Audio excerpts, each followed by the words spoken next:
Good morning, guys. What's happening to the real estate power play? We are rocking and rolling. We got Marty, Mark. We're ready to just help everyone grow and connect. This is going to be an exciting one. We have a lot of cool stuff to go over. So, how you guys doing? How you doing, Marty? Oh, excellent, Gabe.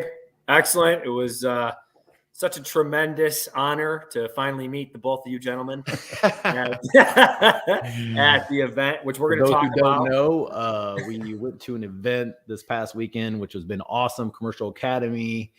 And I met Mark before. We've been hanging out before at another conference, but Marty and I, it's the first time we've been doing this whole thing. We met each other once. It was amazing. It was great. It was awesome. Yeah, Mark, how you doing, man? I'm doing well, doing well. It's bright and early in California time, so I'm out here in Palm Desert right now, so the weather's beautiful, but I enjoyed meeting both you guys. Marty's quite the firecracker in person.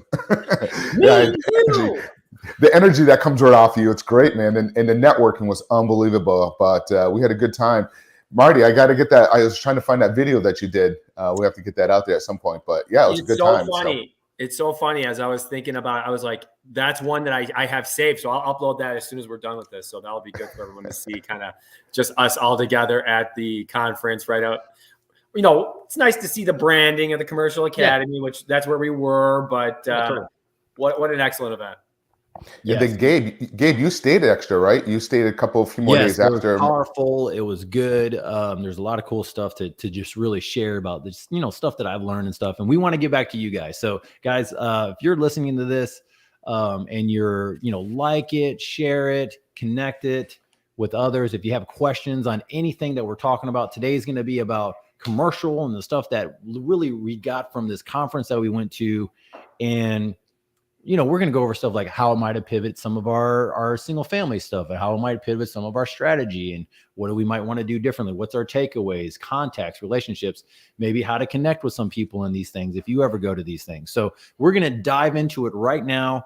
Just crush it with stuff, guys. Marty's ready to go. So Marty, you're doing single family, you have multifamily property, you have mobile home parks, you have a marketing team, you know how to get in front of sellers, you know how to make stuff happen. You are the man. Okay. So if those who don't know, Marty is in Rochester, New York, upstate New York. He is dominating, him and his team, Matt, his partner. So dude, it's been like a week. What's been happening? Like it's a week later. Right. What's something that you're like, wow, this is what I really wanted to bring back. Right. First off, it's so much energy you get from those events and you get out of your element, right? Sometimes it's important just to get out of your backyard to see what's going on in the world. The world's big, the country's big, people are doing gigantic things, Gabe and I, we're lucky, and Mark too, because we all have our own groups, right? Mark's got the creative finance or the creative real estate group. Gabe's got the North Houston group. I'm a part of the upstate New York real estate group. And just getting out of that and kind of seeing what other people are doing is so powerful because that like, hey, there's some real big fish in these waters. And you see like, hey, you don't have it together. Like you got a little bit, you got a good foundation, but there are some people doing some tremendous things. And it was just so inspiring to see it. I mean, we're there, guys. And again, a lot of people listening that are just starting, going to those events, any of them, right? Any of them. And we have one on Thursday at Radio Social at 6:30, right? So Just going to events in general, you meet people because not everybody's loud like me and Gabe and Mark, right? Not everyone's loud like that. And Gabe and I and Mark, we met some people who are silent assassins. Yes. You know what I mean? That you would never know what they're doing because they're busy collecting money, right? And by the way, guys, I don't know if people know this listening. We don't get paid for this. Believe it or not, this is all free. And our big takeaway was, hey, what's the truth of the matter? This market that we're in right now is at the tippy top, right? We are at the tip top. And so Matt and I, we discussed it. Matt wasn't able to make it, but gosh darn it, I wish he was, but he'll be there at the next one. And it was, let's start to figure out, hey, what's the part of our portfolio, the single family homes that are not really making a ton of sense, that we don't want to hold for the next 10, 20, 30 years.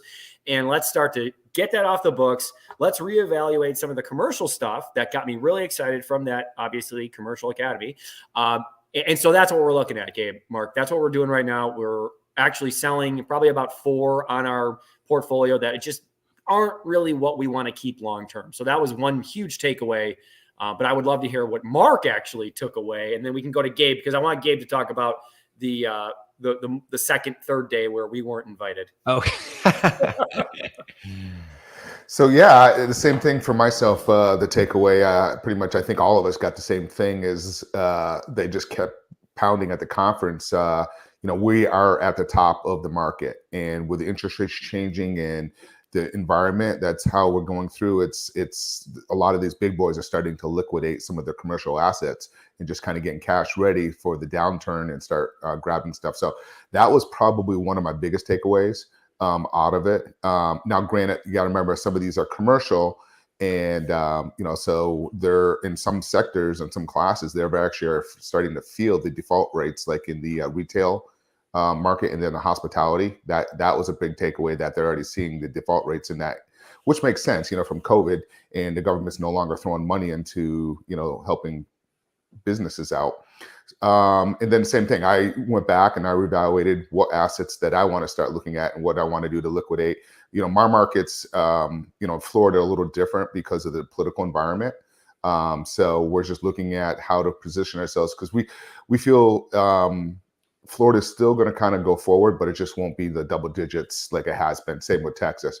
But other parts of the markets are definitely changing. And then the networking, the caliber of people networking, and then how I'm underwriting deals, especially, I'm looking at doing some land development stuff and some commercial stuff. So, underwriting those and discounting them, 15, 20% when I'm underwriting, when I'm making my offers. So that's kind of one of the big takeaways. But Gabe, go ahead. Why don't you take over and jump in? That's good, Mark. I'll share, but I want to go back to some of that stuff with the land development, because man, there was a ton of people, and I think those who want to get into doing land development might be able to get some takeaways from someone who's doing it, but then also some of the stuff that you see in differently from that event. Maybe just talking to people at coffee or whatever. So I knew before getting into it, just because I was with some of these people before, and like, it's time to liquidate what you want to liquidate. If you want to sell something, sell it. I mean, I got some mentors that have, 80 doors, 100 doors, and they're like, we're selling anything that I don't want to hold for the next 10 years. If I don't want to hold it for next 8 to 10 years, I'm going to go ahead and get it done right now. They see the top. Now, this might scare a couple people, but don't let it scare you. What that means is that, everyone has a different style with their portfolio, and it's cool to say that you have a portfolio and all those things, but you also have to manage it, and you also have to look at it as a business owner and not just an investor. Like if you're in investing and you're doing wholesaling and flipping, you're doing the investor side. You're doing the actual work side of the whole project, right? Of everything that you're doing in real estate investing. But you get to a point where you're going, I got to start looking at this as a business, right? I'm a business person. I'm looking at this as, okay, there's portfolio, but like all of us, there's multiple aspects per portfolio. You have the rental side, you have the land side, you have all these different things, and they all do different stuff. So one of my big takeaways was from Jared Elmar, and he was sharing this part of going, I don't know if you guys saw this whenever he was speaking, but he was Good looking guy. Yeah. Yeah. He's a cool guy. And he was sharing about how he was diversified and how that helped him go through this season of the COVID season. He goes, it actually worked out really well that we had all of these other things, producing during the whole beginning, where it's like the apartments and people weren't paying rent and all those crazy things like that. So those were some of my takeaways of going, okay, how do I become more rounded in my business? I'll still wholesale, guys, right? I'm still going to do some flips. We have some stuff going on right now. When the market changes, maybe not as many, but we're still doing stuff. Rentals, all these other things. But what are other assets, right? What other businesses do I want to create to help move through the process. And so, and just keep a good, strong foundation, just keep it going. So those are some of the big takeaways for me that I started asking of what do I want to put my energy towards for this next phase in this portion. So I got one of a question that, since we're kind of talking about being at the top, Marty, what do you think a new person should be doing right now? I mean, should they be, acting in fear, or should they be like, okay, I need to freaking grind it. Like, let's double down. Yeah. I think that's a great question, because it's, even whether you're new or been in the game for a while, you need to kind of ask yourself that question. And I think one of the nice things about, and I'll say it again, going to a networking event or going to continued education, is that can keep learning. Be a student, right? Don't think you got it all figured out and say, hey, I'm a flipper and that's what I do. Well, if that was what your motto was back in 2008, 9, you're in trouble, right? So you need to learn how to develop and collect skills from other people who have, done this cycle. Let's not pat ourselves on the back too much. I haven't lived through a down cycle. I think anybody who's bought in Florida and bought in certain areas of Texas since 2014, you really can't make a mistake. Right. So what are these people doing now? And that's what, you have you should have urgency. Don't be scared, but have urgency and know, hey, if you're trying to buy something hoping that it's, hey, well, my market appreciates 10% every month. Well, I heard a lot of stories about how that went bad in Florida and Phoenix and, a bunch of other places. So I would just say, keep learning. I would say right now is where you really want to be careful. I know I always talk about ready, fire, aim. Let's try to be a ready, aim, fire in these next couple of months here. We got a lot of things going on in the economy right now, and there's a lot of stuff going on that's just a little kooky. So I would say just educate and talk to as many people as you can, and then figure something out. But education and networking first, and then something will open up, and then you might just surprise yourself. Right. Man, that's really good. Mark, what about just the fact of, and I want to go back to that land thing in a little bit, but what about just tagging off of what Marty is saying? People got to put the work in, right? Like somehow, like, how do you know where to put the work in? I totally agree what Marty was saying. You got to add more tools to your tool belt. That's the bottom line, to start educating yourself more. And quite frankly, you got to look at this as when the market does correct, that's when the buying opportunities come into play. That's where you should be able to just start doubling down and tripling down. But you got to know what you're doing and be educated. If you're in it doing fix and flips, you, like what Marty's saying, that's the people that got really hurt during the last down cycle. I don't think it's going to go like that. I think it's just going to start leveling off and slowing down. And in some markets, the residential is slowing down. If you look in the Alabama, Louisiana areas, it's actually starting to decline a little bit. So just when you underwrite your deals, when you look at, give yourself a little bit of more, add another 5-10% in your offer, discount offer, and just start putting offers, and just don't jump at something. Just be a lot more, stricter in your underwriting. And then also just keep an eye on, talk to your mortgage guys. I lived through the downturn, and this was what was the first sign, is when the mortgage guidelines started changing. That's when everything started so stay in touch with your mortgage guys and your people that in the business. And once you start seeing that happen, then that's, the lenders start tightening up the guidelines. So that's really what you want. And they brought up in the academy that in the commercial side, they've started tightening up a little bit in the lending. They want more down from the client, the loan to value ratio, if you will. But that was probably the one thing. And just, I'm kind of looking forward to it, quite frankly, because that's when, if you look at the guys that picked up stuff in 2008, 9, and 10, those guys crushed it, and I know one guy out of, Phoenix. He ended up picking up roughly 200 to 300 sub-2 deals and sold them all off to a hedge fund for like $13 million. Yeah, he did really well during it. Yeah. But So how about you, Gabe? Well, you know what? We're talking about tools, guys. And so for anyone who's listening right now, if you have questions of going, okay, right now you're listening to it, or you listening to this at a different time, and you have questions for one of us or maybe Ronnie, of like, hey, I have these skills. What other tool set do you think I should learn next? We'll be happy to tell you. Like, okay, well, what do you know right now? Okay, I think everyone should learn how to move and shake off of a property through wholesaling. I think it's one of the first tools to really get. If you're not a buy and hold person, or if you need to learn how to pivot. But you said sub 2, and I was thinking seller financing, which, they kind of come hand in hand. And so if you want to learn, more than the norm, because I've actually, I don't know about you guys, but I've had these conversations come about in the last month of like, man, I'm a one-trick pony, or I only know a few things. So I would say that's really one of the things that maybe we should hammer on, of going, look, get that tool belt up and going. Seller finance, sub 2, do some training on that. See what that's about. Watch some YouTube videos. Marty, you could get, I don't know if you see that question by Cole, but watch some YouTube videos, look at some of these other skills that you could be doing, and that you could be learning. And then also what Marty was saying was just like connect with others. But I think it's a great opportunity that's coming. I think, in my gut, guys, I definitely want to share with people to double down on your time, double down on who you are. Invest in yourself first, like really hone down and pour into yourself.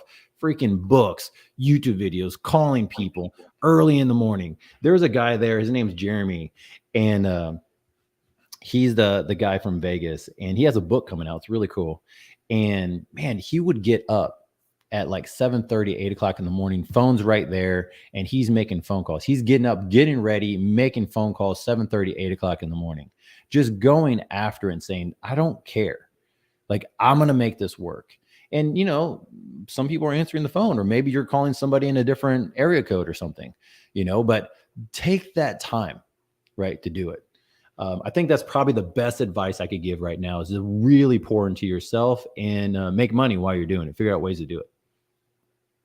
Yeah, no, okay. That's awesome, Gabe. I just wanted to say something on top of that, because I think what can happen during these downturns, and even in the upturns, what we're in right now, is that you're going to fail, right? And so what you need to know, though, in the bottom of your gut, is that you're unstoppable, because failure is different than being stopped, right?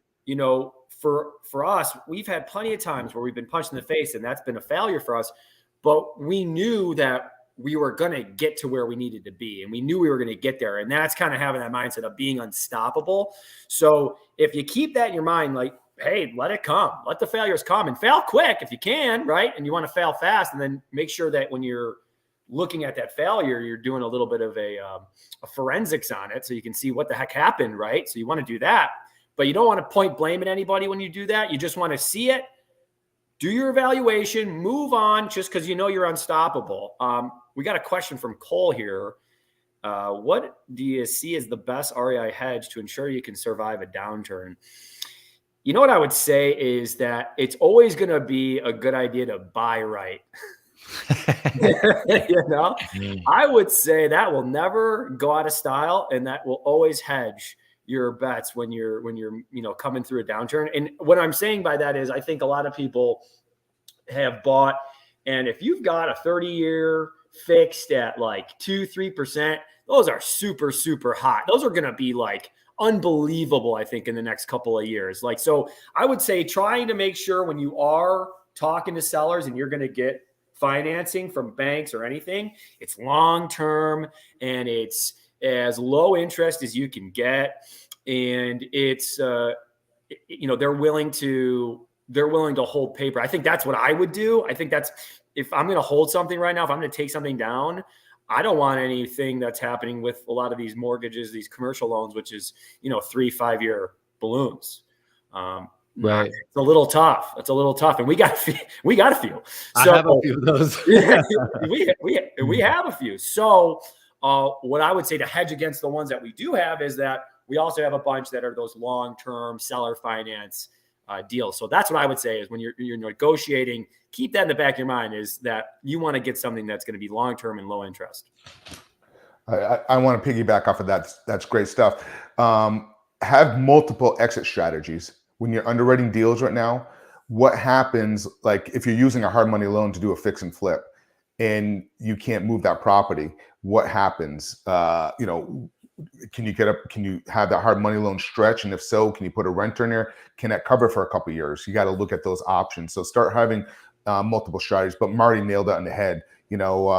Just start looking discounting. Like myself, I'm looking at doing a piece of land, 500 acres. We're looking to develop, and we're actually reaching out to builders in the area and really getting their pulse on what they're looking at and what they're anticipating.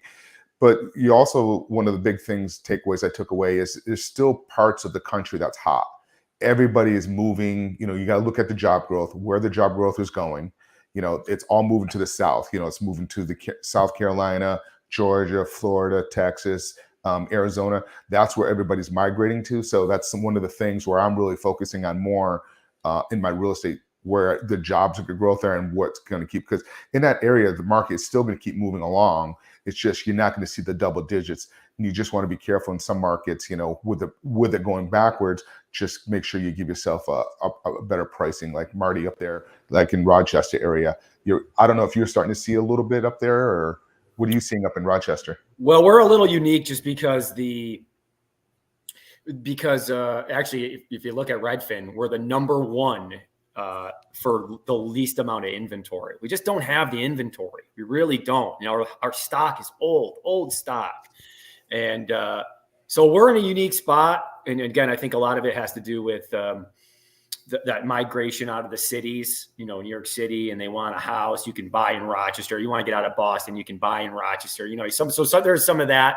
We'll see. We will see, and it might happen sooner than later. The other thing is, I'll tell you who I'm worried about.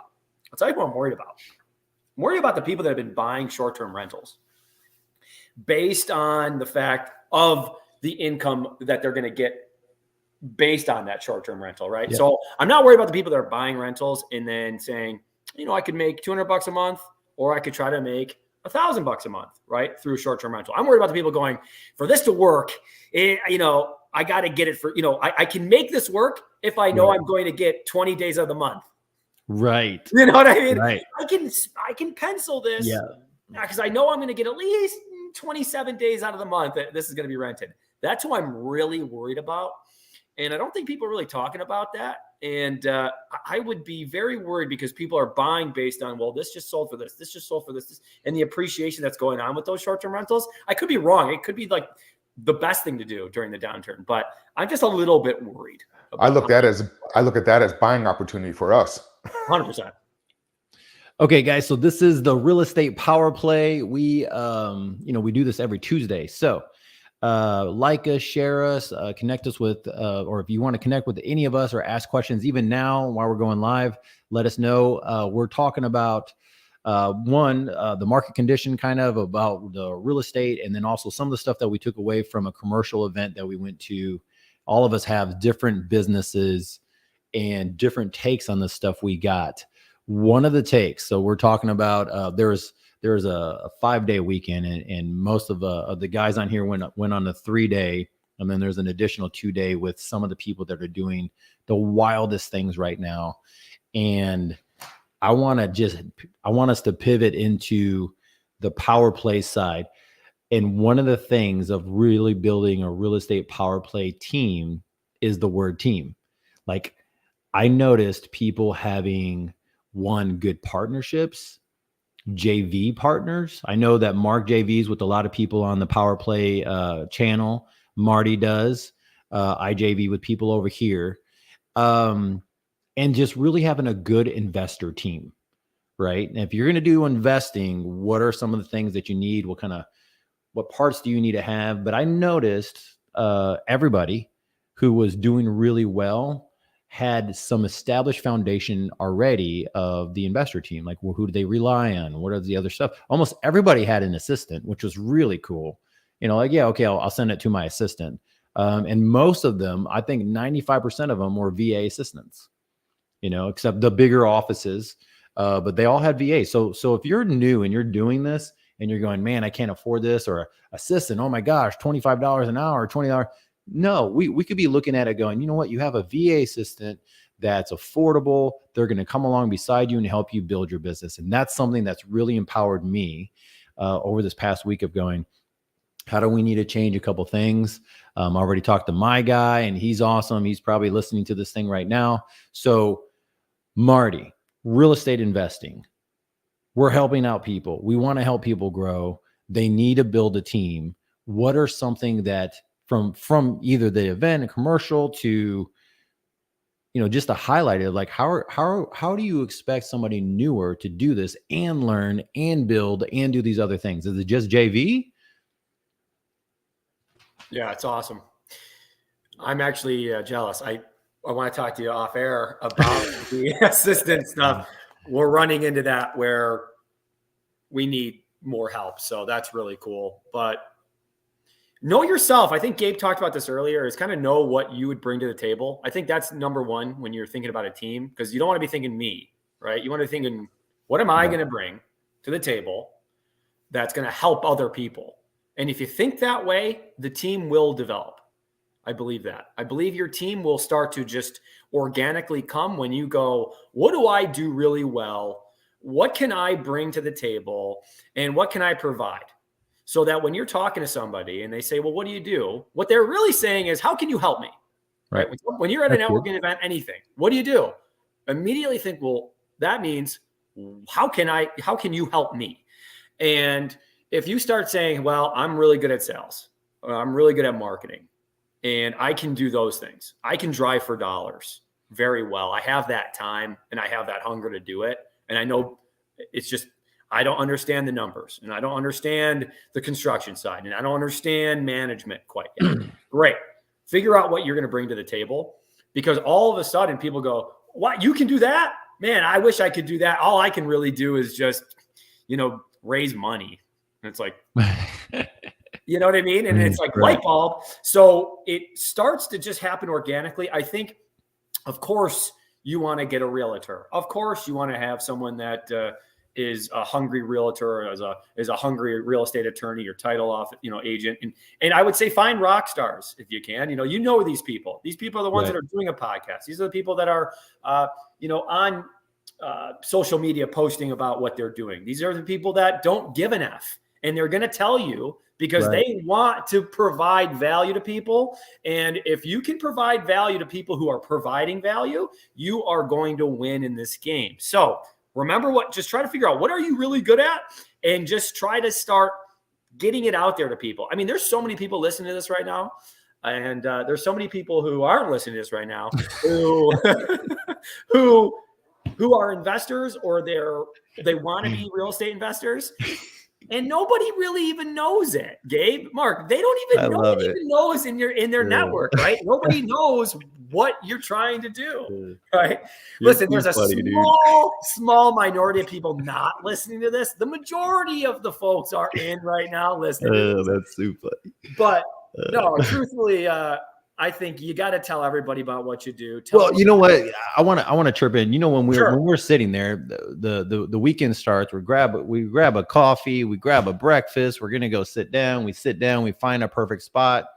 We do our first intermingle thing. We pause. This is for everybody listening. All three of us also. And the pause happens. We do a little break. We all introduce each other to different stuff, right? And then we come back to the table and I go, hey, Marty, by the way, you want to put your best foot forward. And you're going, oh, dude, I totally needed to hear that. Right. I mean, let's just be really transparent here. Let people know, like, man, I thank you so much. I just came after my world. We flew in, we did this. I'm thinking about my deals. My phone's buzzing. Other stuff's going. We got closing. We got 10 flips. We got this. We got all these things. I am not focused on how I'm delivering my message, who I am. Right. And it took you, maybe 5 minutes of the little break or something like that for you to go, okay, how do I want to present myself, and what's my best foot I want to put forward? And I wrote down this thing, guys. Figure out your value differentiator, right? Figure out where you differ from some other investor, right? And what you can bring to the table. So I just want to add that in there, kind of tag off about what Marty was saying. Mark, we're on the topic of helping newer investors or investors that are around with the team and understanding from commercial the commercial thing that we just went to, just how amazing it was. Everyone has a team. You now have a different dynamic by doing land development. What has that done differently compared to kind of like a solo almost, right?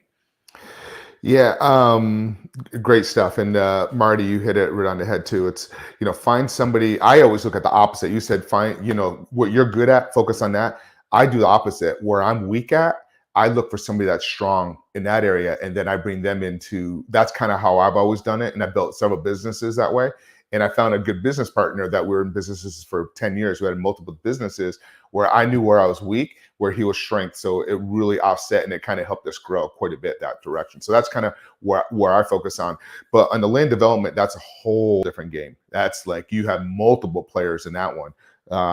Many consultants that you bring in, civil engineer, everybody in the team. And it's just like, we're just actually coordinating right now. We're actually doing a call tomorrow at 6 a.m., California time. Or Thursday. So we're just coordinating that and make sure that we're still doing the right things and moving forward and doing the feasibility study and, looking at, what is going to happen to the market if anything does. And if we sit on this land, for a few years, what's going to happen. So we're looking at all those different things, and, and our margin may not be as strong as that we originally had into it. So we'll just look at that, the profit margin, make sure, what can our exit strategy be versus, multiple options on it.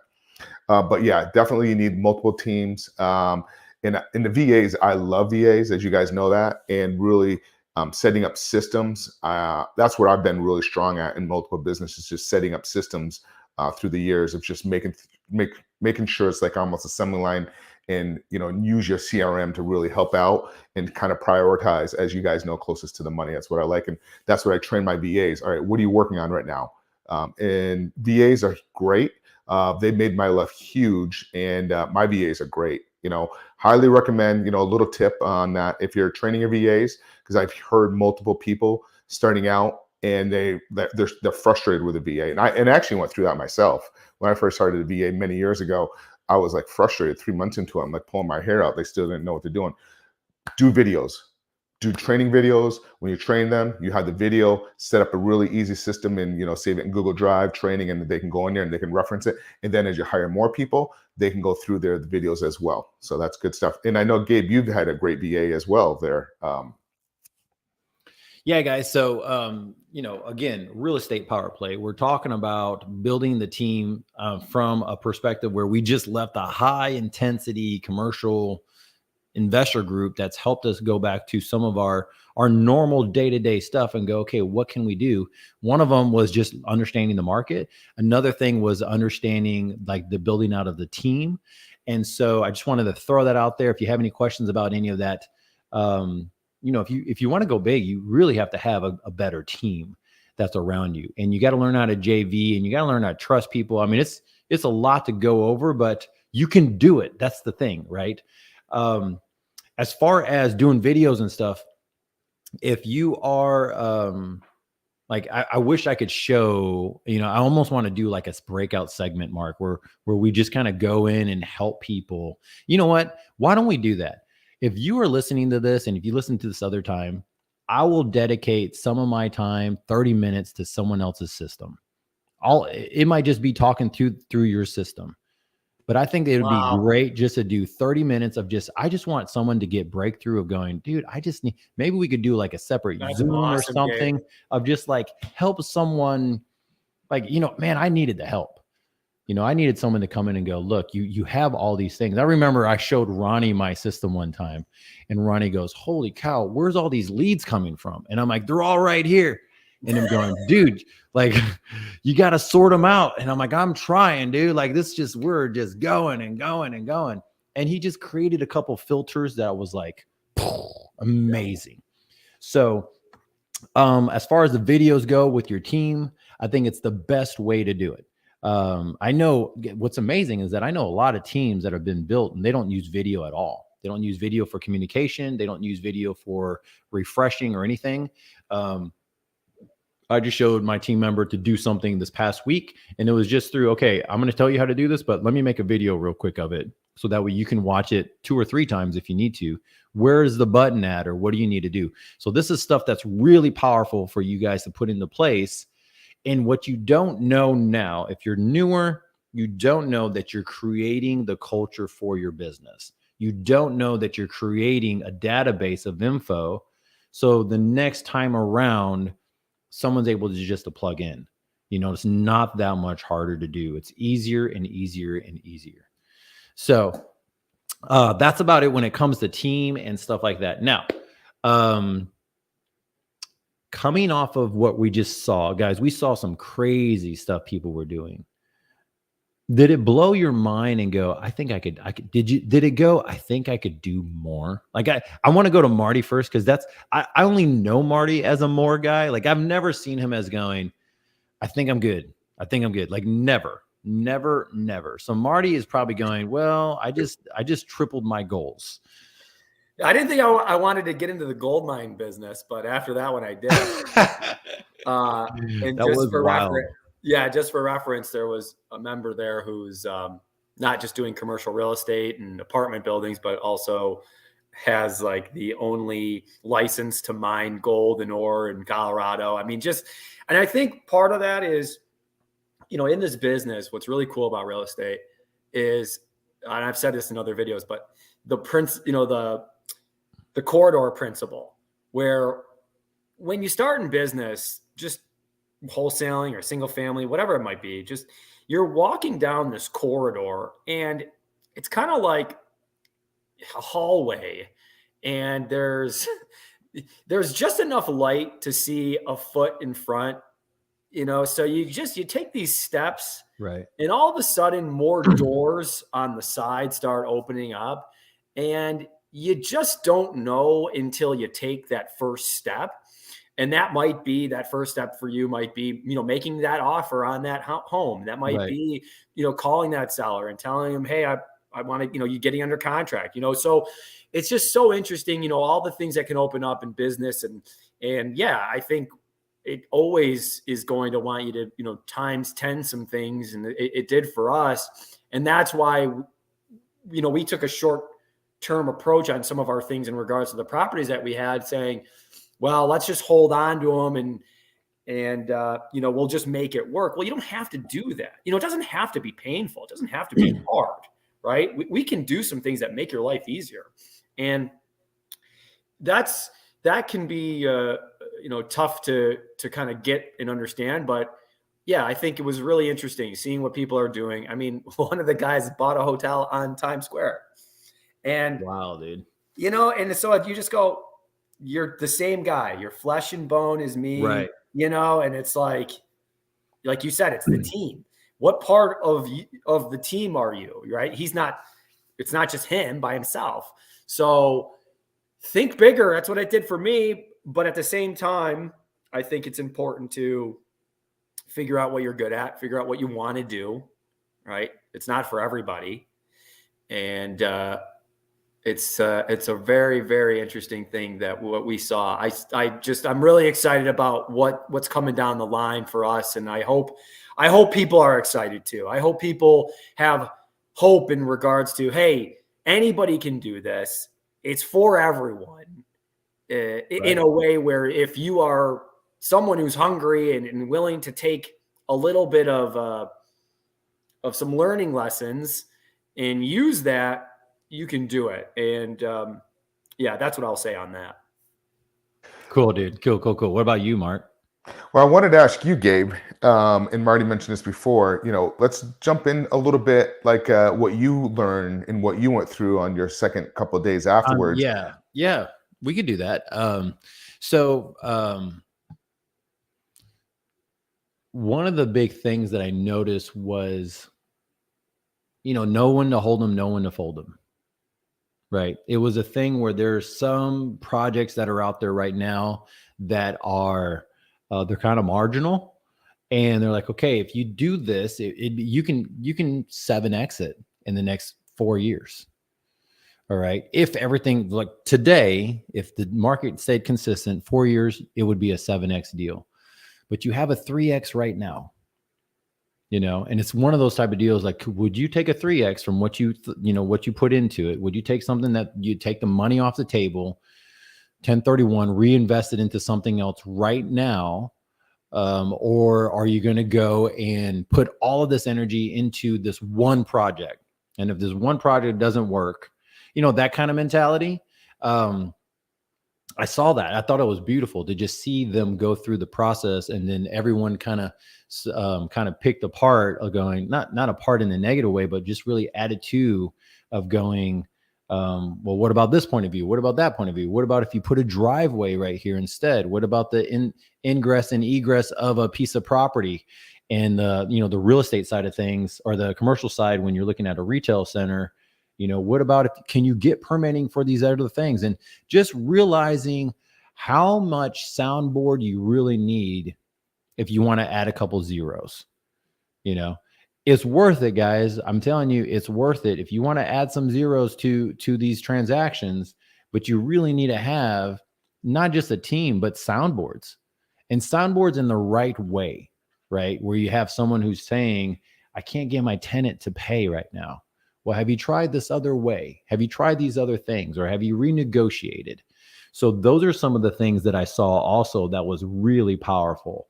I think that it has opened. Yeah. Can you go a little bit deeper on that? Like, because a lot of people watching right now, right, and even all of us, like, what was some of the suggestions that they said, like the tenants not paying and like different options? What was some of the stuff that you learned? So here's the crazy part. And guys, if you're thinking I got this down, I do not have this down. I am learning so much. Okay. But the cool part about like anything commercial, is that you're going from triple net lease to, looking at the common area of your property, to how much are they really paying for? They're paying for the grass. What are you paying for? All these different aspects. You have opportunity for you to give rent for a month or 2 months to get them situated. Who's going to be paying for the surface area, for the facade of the building? If it's going to be remodeled, is it going to be, tailored to a restaurant, or is it going to be, if it was in a shopping center or something? So what I've learned was everything is negotiable as long as it works for both parties and everybody's able to win. Like, everything is negotiable. So if you find yourself in a really tight spot, guys, it's negotiable. You can work it out. You can work some things out, and to not give up. And I saw some people come back late, like talk about, man, this deal, I didn't think the person was going to take the purchase price. Let's say if it was going for like 2.4, 2.5. I knew the person. I knew he was a hard haggler type guy. He's good, strong negotiator. So I didn't come back and offer a better deal. And then later on, the next person is going, yeah, that deal that so-and-so passed up on, right? I got it for 1.8 million. This is a $600,000 difference. And it's all because of the timing and renegotiating, and someone else just willing to go out there and just really negotiate and willing to go through it and ask those questions. And I'm going, man, this happens to me in the single family world all the time, right? Like, I'm always in that situation of negotiating, renegotiating, talking, seeing what people really need. And guys, it's the same exact thing, except in a different ballpark, right? You're just in a different field. Aren't they all human at the end of the day, Gabe? Yeah. Everyone we're talking to is a human, right? Like, just because it's $1 million, multi-million dollar deal doesn't mean there's not another human on the other side that has feelings and, had a bad day or is hungry, right? So that's what I took from it, is like, hey, if you can do a deal, and it takes the same amount of effort at times, when you're working through some of these deals with these single families where it's lien after lien, and you got to deal with this payoff and negotiate this term. And why not add another, like you said, couple zeros to your bottom line by just thinking a little bigger? And by the way, Gabe said something that changed my life. Gabe, are you ready for it? I'm ready. Which Are you ready for it? What's that? What does capital follow? We'll just share the story. Let's share the story and elaborate on and in this. So this was the night before I'm leaving, and Gabe and I were having some real serious conversations about, all right, Because here's what happens, guys. When you go to these events, you can get really amped up. And that's great. Motivation is great, but that doesn't stay long-term. What stays long-term is like a real 90-day plan, or like the disciplines that you are going to take from those events. So, or a mindset you're going to now approach your business with once you leave an event like that.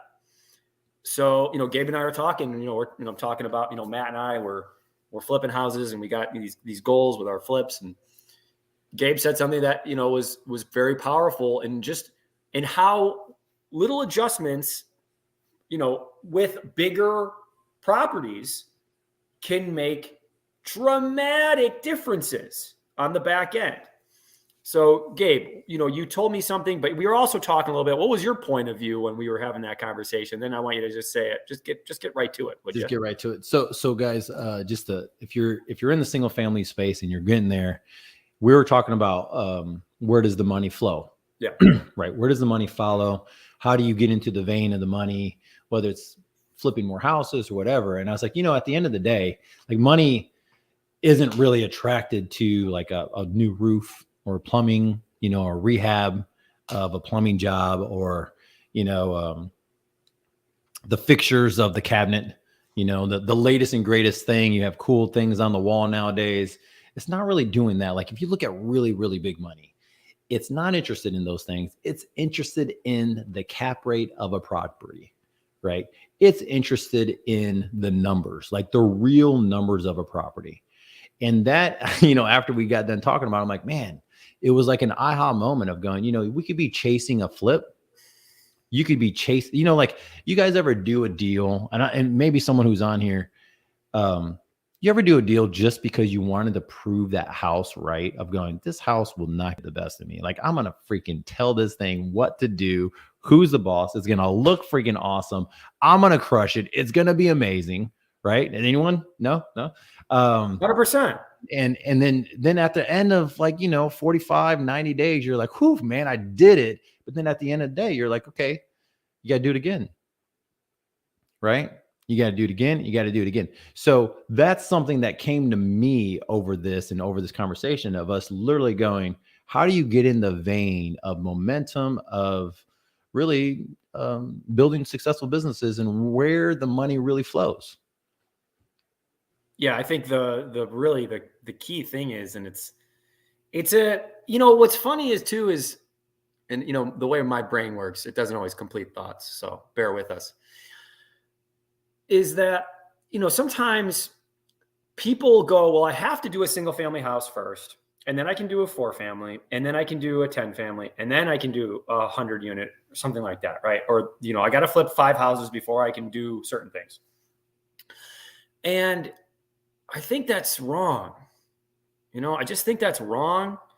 And I think that if you don't know any better and you go, yeah, no, I always bought 100-unit buildings. There's people that have done that.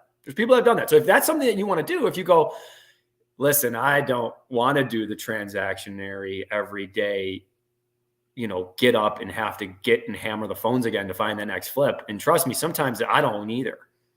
Guys, so that's what I'm getting at, is that I think there's other ways of doing it than just, you have to start with a single family and then work yourself up. I know we on this channel talk a lot about single families and wholesaling and kind of that kind of thing, and that's great. But if commercial is something that you want to do, then I think that mentorship is important. I think that the learning is important, and then becoming a part of a team is important. And you can really make some magic. So yeah, I think that's really good, Gabe. I appreciate it. I have a question for both you guys, because one thing, and the reason why we go to these events is really to network and to, as Gabe always says, your soundboard. Like, what's a good way for somebody that's new in the business, how to find those people to be in the network? I mean, kind of that's what happened with all of us. We all met at one mastermind about 1.5 years, 2 years ago. We all met there, and then we just we've all taken ourselves to another whole level as a group, because we call up, I'll call Gabe and I used to talk every morning when we were sitting there working out. We used to bounce soundboard, and then, we learned so much from each other. Now we both moved on to other people that we kind of team off with. Gabe, why don't you talk a little bit about that? like that's something, because you're really good at that. Guys, I think I figured it out for me, and I share with others, is the more intentional you are with what you want to acquire, whether it's a relationship or the network of people, if you're intentional with it, it's going to happen. So if you're intentional and you're going like, I only know Facebook, or I only know Facebook Marketplace, or I only know these groups, and you're intentional, man, I know a guy that's in this market over here, and he's been intentional for like 4 months. And now I was texting him the other day, and he was new, but he's so intentional about his relationships and everyone he's meeting. He's meeting all the players. He's like, man, I'm meeting all the players. This is so cool. And you know what he said? He was like, I am amazed at how when you put it out there, good stuff comes back. That's the part that he said. He's like, I'm amazed that the community is not as bad as people make it sound. Is not as hard as people make it sound. If you're intentional and you're going, hey, so the guy was busy. He didn't answer my phone call. Okay, well, he's really busy tomorrow too, so he didn't answer my phone call. But let me be more intentional. Hey, when's the best time for us connect, and what can I do for you? Just stuff like that.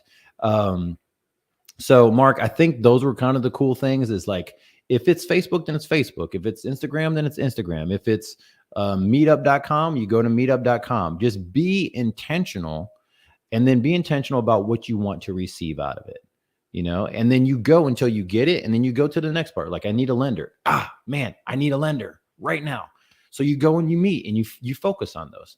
So that's somewhere where I'm at. And I learned how to do that because I was overwhelmed in all of it in the very beginning. I was overwhelmed with every bit of it. And I thought I had to know everybody right away. And then it's like discouraging when you come back and you got 5 business cards and you're trying to figure out, what's going on here. So, I don't know, Marty, what do you think?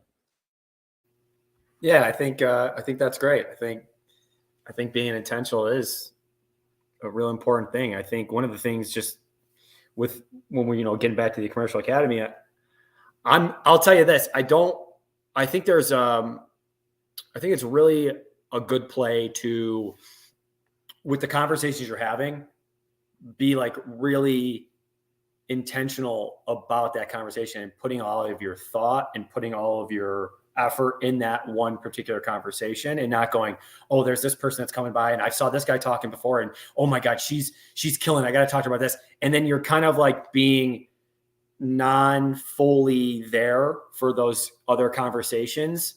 So like, if for anybody that's going to come out to a meeting or meet up, and I don't know why I'm going down this path, but it just made sense on intentional. And Gabe was saying, when you're talking to somebody, just truly be in that conversation and not trying to think about the other conversations you want to have after this. And the other thing is, if you walk away from that conversation and you don't know what that person does, you don't know where that person's from, or you don't know what that person's trying to do, you did a very bad job in that conversation. Because the best conversation would be where they leave it going, I don't really know much about Marty, but man, it was really nice talking to him, and he knows a lot about me.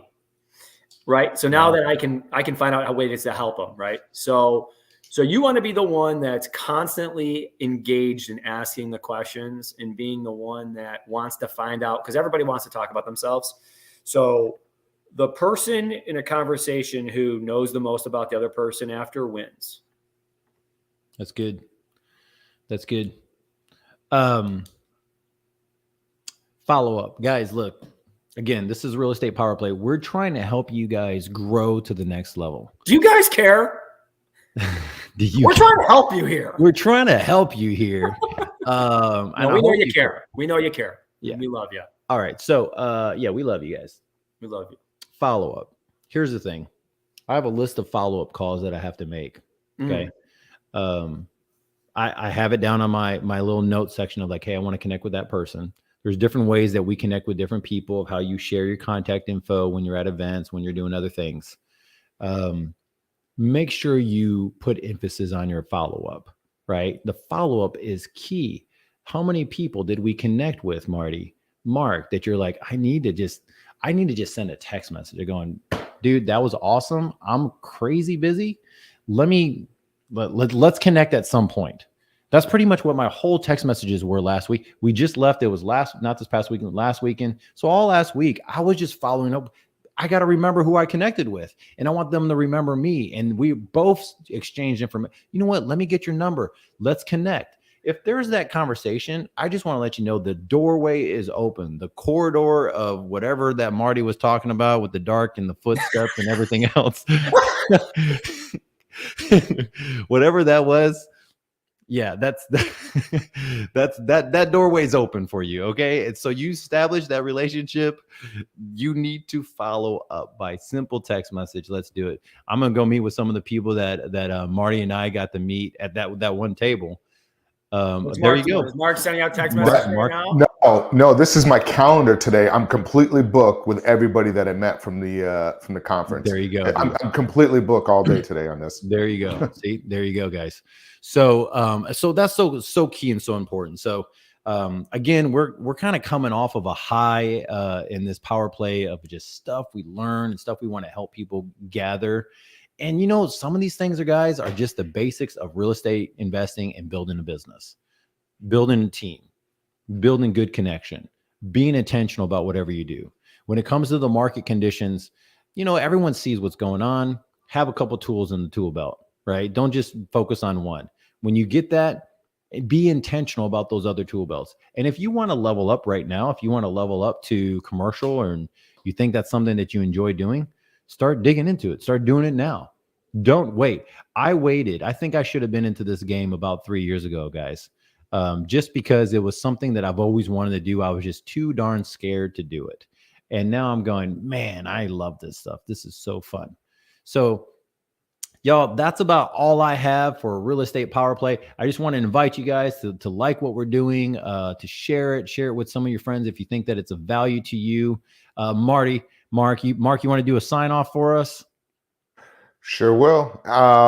Everybody, if you're listening, make sure you tune into we'll also have this being recorded for our podcast. So follow us on your favorite podcast channel. We're on YouTube and we're here every Tuesday. If there's anything that you want us to go over, feel free to drop us a note, and you can contact either one of us in our bios on the Facebook page or YouTube page, or even in the podcast. So thank you guys. Marty, have a good one. Gabe, have a great one. All right, guys. See you. Love you. Peace.